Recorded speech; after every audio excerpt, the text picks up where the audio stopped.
Hello, this is Brad with Fifth Floor Gaming. In July 2021, I participated in my first game jam, the Indie Tales Jam hosted by Adam C. Eunice, which lasted 72 hours or 3 days. A game jam may be centered on a theme, and this jam's theme was One Room.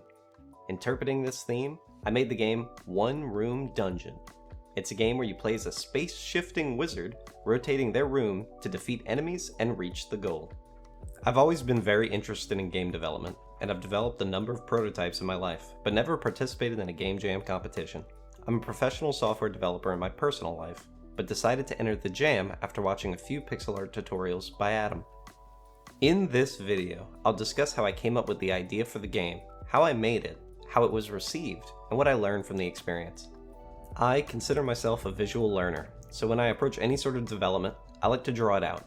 When the jam started, I spent most of my first day designing how I wanted the game to work. When I'm sketching, I like to draw state diagrams to display the core loop, character ideas, and drawing individual game frames to visualize what I'd like the end product of the game to look like.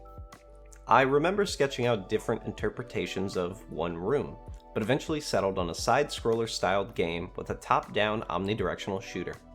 The original idea was that as the player progressed, the room would slowly be added to, with blocks akin to stairs, and possibly even spikes the player would need to avoid.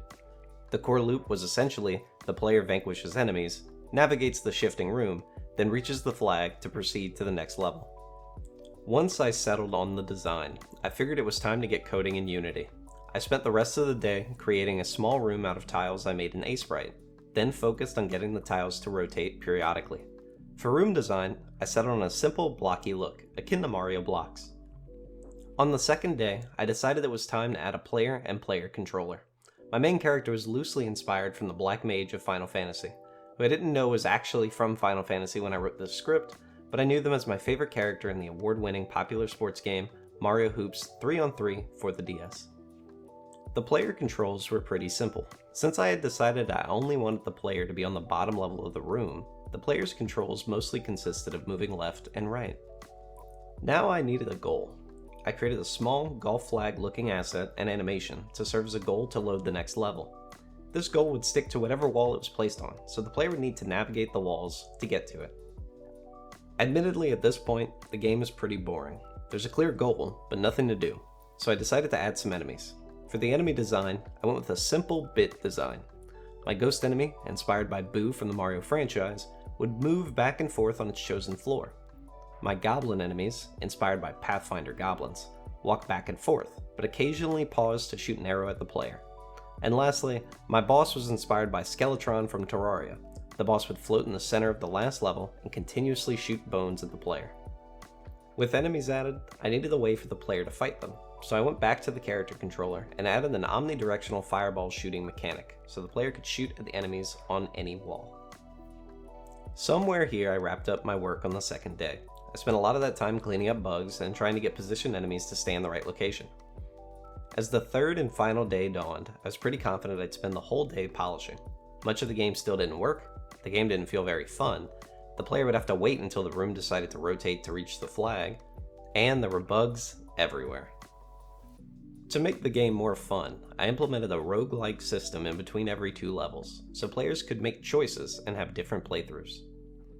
To make sure the player doesn't wait to reach the goal, I gave the player a long cooldown ability to rotate the room by pressing either Q or E. I wanted to have the cooldown long, so the periodic rotation of the room still mattered, but the game would reduce the cooldown's wait time once all the enemies in the level were vanquished. For polish, I decided to work on some music. I'm even worse at music than I am at pixel art, so I decided not to spend too much time on it. I created a small jam using Bosca. After that, I put together a main menu screen with some settings to tweak the music. I also added small icons for the fireball and rotating mechanic that would turn red on cooldown and green when usable. I spent the last of my work time squashing bugs, but unfortunately, time was ticking, and I spent too much of my time on extra features that didn't make it into the game, such as spikes the player could fall into or trying to build an actual level out of the room. As I ran out of time, I had to make band-aid fixes. In the game, the player would often fall outside of the room if it rotated with the player running in the corner. I made a small fix that teleports the player back into the room if they fall in the zone below the room. I recommend submitting a game a few hours ahead of the deadline, in case there's something wrong with the build. With time running out and an hour or so left, I submitted my game. I definitely learned a lot. If I would do it again, I'd heavily reduce my scope and try not to spin my wheels too much on things that weren't needed for my game. I would make the room spin a little more on its own to make it more dangerous, and let the player rotate it when they want to. I think I should have spent more time refining the core loop. My room rotation code is definitely messy, but if I spent more time fixing it, it would have prevented a lot of the errors I had to adjust for along the way. In 2 weeks, I found out I placed 64th out of 285 entries overall. Pretty good for my first game jam. Ever since the jam, I've never returned to work on One Room Dungeon again. While I still like the idea, I'd like to leave the game as it was when I first made it, and show it off as a lesson in my game development journey. If you'd like to play this game, there's a link in the description of my itch.io page, where it can be played in the browser, no download required. Fifth Floor Gaming is a small collective of game developers, and we are currently working on a larger, turn-based multiplayer game called Hexane. We plan to have more videos on this channel in the future, going over some of our other small projects and interesting parts of Hexane as we work on them. Thanks for watching.